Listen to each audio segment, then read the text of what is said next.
আমার না খুব জানতে ইচ্ছে করছে, যারা ওই 40 কিমি 50 কিমি পথ পায়ে হেঁটে কাঁধে করে বাঁক নিয়ে বোম ভোলে বলে যারা মহাদেবের মাথায় জল ঢালছে পূর্ণ অর্জনের জন্য, তারা কখনো নিজের বাবার চান করার জন্য 1 বালতি জল দিয়েছে? আরে ওটা তো ঠাকুর দেবতার চেয়ে বেশি পুণ্য।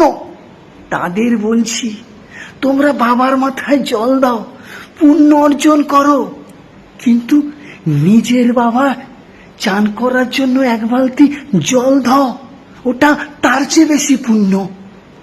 এটা জ্ঞান দিচ্ছি না, এটা একটা পুণ্য কাজ। একটু মনে করিয়ে দিচ্ছি, বাবার মাথায় জল দাও, কিন্তু নিজের বাবাকেও 1 বালতি চান করার জন্য জল দাও, প্লিজ।